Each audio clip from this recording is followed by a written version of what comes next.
Ya, salam Bapak Ibu, Saudara semua. Oke, kita sampai pada bacaan di 1 Tawaris 10 ayat 1 sampai 14. Dipersilakan. Orang Filistin berperang melawan orang Israel. Orang-orang Israel melarikan diri dari hadapan orang Filistin dan banyak yang mati terbunuh di pegunungan Gilboa. Orang Filistin terus mengejar Saul dan anak-anaknya dan menewaskan Yonatan, Abinadab, dan Malkisua anak-anak Saul. Kemudian makin beratlah pertempuran itu bagi Saul. Para pemanah menjumpainya dan melukainya, lalu berkatalah Saul kepada pembawa senjatanya, "Hunuslah pedangmu dan tikamlah aku, supaya jangan datang orang-orang yang tidak bersunat ini memperlakukan aku sebagai permainan." Tetapi pembawa senjatanya tidak mau, karena ia sangat segan. Kemudian Saul mengambil pedang itu dan menjatuhkan dirinya ke atasnya. Ketika pembawa senjatanya melihat bahwa Saul telah mati, ia pun menjatuhkan dirinya ke atas pedangnya lalu mati. Jadi Saul, ketiga anaknya, dan segenap keluarganya sama-sama mati. Ketika dilihat seluruh orang Israel yang di lembah, bahwa tentara telah melarikan diri dan bahwa Saul serta anak-anaknya sudah mati, maka mereka meninggalkan kota-kota mereka lalu melarikan diri juga. Kemudian datanglah orang Filistin dan menetap di sana. Ketika keesokan harinya orang Filistin datang merampasi orang-orang yang mati terbunuh itu, didapati mereka Saul dan anak-anaknya tergelimpang di pegunungan Gilboa. Mereka merampasinya dan mengambil kepala Saul dan senjata-senjatanya, lalu menyuruh orang berkeliling di negeri orang Filistin untuk menyampaikan kabar itu kepada berhala-berhala mereka dan kepada rakyat. Kemudian mereka menaruh senjata-senjata Saul di kuil Allah mereka, tetapi batu kepalanya dipakukan mereka di rumah Dagon. Ketika seluruh Yabes Gilead mendengar tentang segala yang telah dilakukan orang Filistin terhadap Saul, maka bersiaplah segenap orang gagah perkasa lalu pergi mengambil mayat Saul dan mayat anak-anaknya. Mereka membawanya ke Yabes dan menguburkan tulang-tulang mereka di bawah pohon besar di Yabes. Sesudah itu berpuasalah mereka 7 hari lamanya. Demikianlah Saul mati karena perbuatannya yang tidak setia terhadap Tuhan, oleh karena ia tidak berpegang pada firman Tuhan, dan juga karena ia telah meminta petunjuk dari arwah, dan tidak meminta petunjuk Tuhan. Sebab itu Tuhan membunuh dia dan menyerahkan jabatan raja itu kepada Daud bin Isai. Kitab 1 Tawaris 10 yang kita baca barusan ini, di dalamnya sebagian besar menceritakan tentang kematian Raja Saul, ya, di mana kisah itu juga kita baca dalam kitab 1 Samuel 31 ayat 1 sampai 13. Kita mengingat kembali bahwa di ayat 1 sampai 10 berisi tentang kekalahan telak yang diterima oleh orang Israel dalam peperangan melawan orang Filistin, di mana ketiga anak Saul dan juga Saul mati di tangan orang Filistin. Kemudian kita melihat bagaimana tragisnya kematian Saul, di mana karena dia tidak ingin dipermalukan oleh orang Filistin, akhirnya dia bunuh diri di atas pedangnya.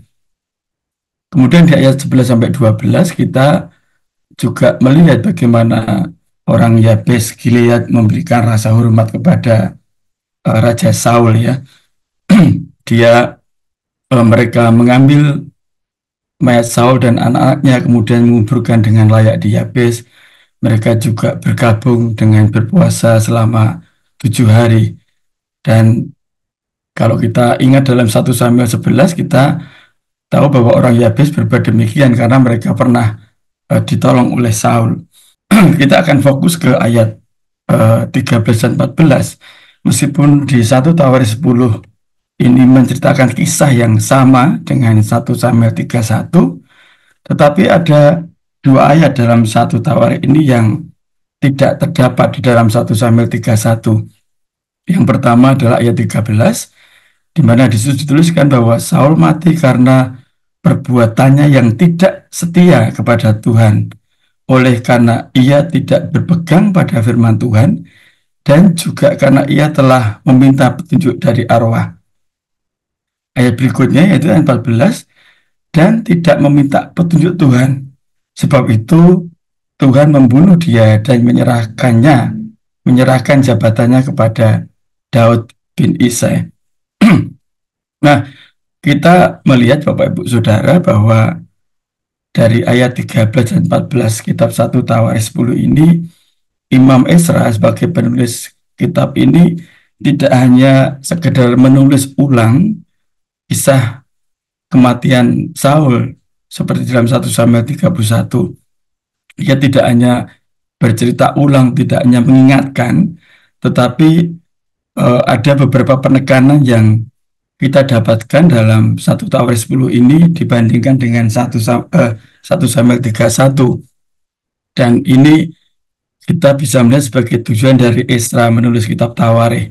Kita akan melihat yang pertama adalah penulis kitab 1 Tawarikh ini mau menegaskan alasan mengapa Saul ditolak sebagai raja, di mana kemudian digantikan oleh Daud. Sedangkan pada 1 Samuel 31 hanya menceritakan tentang tragedi kematian Saul dan ketiga anaknya.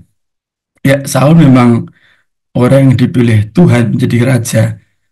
Tetapi kemudian Saul dalam menjalankan pemerintahannya kita tahu dia banyak berbuat dosa di hadapan Tuhan. Ya, banyak melakukan ketidaktaatan kepada perintah Tuhan. Jadi Saul banyak memilih dalam hidupnya yang tidak sesuai dengan kehendak Tuhan. Akhirnya Tuhan yang sudah memilih dia kemudian menolak Saul. Jadi Saul ditolak karena respon-respon dia yang gagal, respon dia yang keliru, respon atau pilihan hidup dia yang menyeleweng dari kehendak Tuhan. Kita ingat dosa-dosa Saul, ya, antara lain dia berulang kali ingin membunuh Daud, kemudian ia juga memerintahkan kepada Doeg ya untuk membunuh imam-imam Tuhan. Kemudian Allah juga marah karena Saul tidak taat kepada perintahnya untuk memusnahkan bangsa Amalek, dan kemudian juga disebutkan bahwa Saul meminta petunjuk kepada arwah, yaitu dosa-dosa Saul di hadapan Tuhan yang sangat besar. Kemudian kita melihat perbedaan yang kedua, yaitu di 1 Tawaris 10 ini kita melihat lebih ditekankan dari sisi kerohanian Saul ya. Rohani Saul, kehidupan rohani Saul yang tidak baik di hadapan Tuhan. Sedangkan di 1 Samuel 31 kita hanya seperti melihat sejarah politik Israel di mana Saul terlibat dalam kisah sejarah itu. Kemudian yang ketiga, kita mendapati bahwa di dalam 1 Tawaris 10 ini ada pesan pengharapan itu ya dari hukuman Tuhan yang terjadi atas Saul, di mana setelah Tuhan menghukum Saul ada kelanjutan kepemimpinan di situ. Esra menuliskan di situ bahwa setelah Saul mati, pemerintahan selanjutnya, raja selanjutnya dijalankan oleh Daud. Ada keberlanjutan, ada tindakan Allah setelah Allah menghukum. Ada tindakan Allah yang berkesinambungan terhadap bangsa Israel setelah Allah menghukum raja mereka sebelumnya.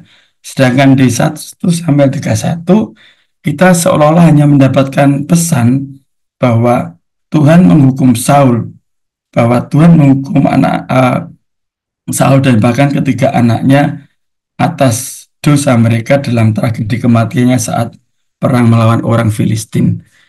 Dan yang keempat, kita juga melihat adanya di sini Esra menuliskan adanya kesetiaan Allah atas umat Israel ya dalam 1 Tawaris 10, bahwa Tuhan setelah menghukum Saul tadi ia tetap memelihara Israel ya. Ia tetap menjaga pemerintahan Israel di bawah Daud, orang yang juga dipilih Tuhan. Dan dalam 1 Samuel 31 kita hanya mendapati kejatuhan orang yang orang yang bersalah di hadapan Tuhan. Saul berdosa, kemudian dihukum Tuhan. Saul berdosa, membuat pilihan-pilihan yang keliru, kemudian dihukum Tuhan. Jadi ada penekanan-penekanan lain yang dituliskan Esra dalam 1 Tawaris 10 ini. Dari keempat hal yang membedakan 1 Tawarik dan 1 Samuel 31 tersebut, kita melihat bahwa ada penekanan oleh Imam Ezra bahwa dari sisi rohani ini Tuhan memperlihatkan bahwa Tuhan tidak hanya menghukum, Tuhan tidak hanya menghakimi orang yang berdosa di hadapan Dia, tetapi Tuhan juga Allah yang setia.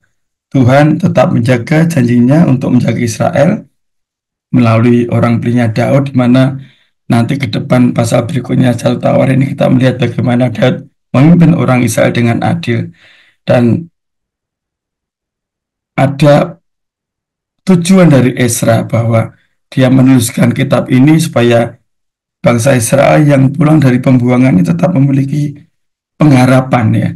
Dia tetap memiliki pemahaman yang benar bahwa Allah mereka itu adalah Allah yang setia, Allah yang akan menepati janjinya terus dalam kehidupan bangsa Israel melalui Daud setelah Saul, di mana Tuhan tetap menjalankan rencananya atas Israel dengan segala hal, dengan segala kekuasaan Allah sebagai penguasa bumi ini. Jadi apa amanat teks yang kita dapatkan dari 1 Tawarik 10 itu, yaitu adalah Tuhan ialah Allah yang adil dan setia.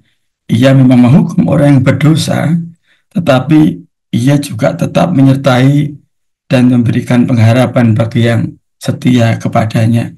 Dan sebagai aplikasinya, apakah saudara dan saya adalah orang-orang yang tetap setia pada Tuhan? Apakah kita, saya dan saudara, dalam menghadapi hidup ini, dalam menjalani hidup ini, selalu membuat pilihan yang sesuai dengan kehendak Tuhan, sehingga kita tetap berada dalam jalur Tuhan. Demikian renungan dari 1 Tawarik 10 ini, kiranya memberkati. Terima kasih. Ya, amin. Ini kita sambut dengan satu lagu yang menyatakan Allah itu setia dan dinyatakan di dalam Yesus Kristus. Tuhan Yesus setia, Dia sahabat kita. Tuhan Yesus setia, Dia sahabat kita.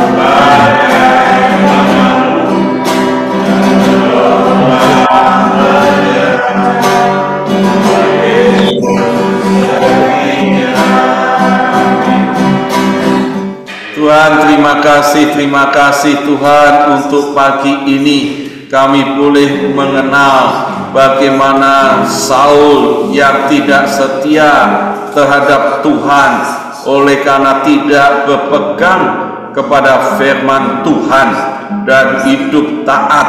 Biarlah hari ini Tuhan kami mau hidup dengan sepenuh hati mengikuti Tuhan dan berpegang pada firman Tuhan. Kami juga mau membagikan kebenaran firman Tuhan supaya saudara-saudara kami, teman-teman kami, dan jemaat Tuhan tetap setia berpegang pada kebenaran firman Tuhan yang tepat dan benar, dan Alkitab yang kami taati. Tuhan terus sertai kami.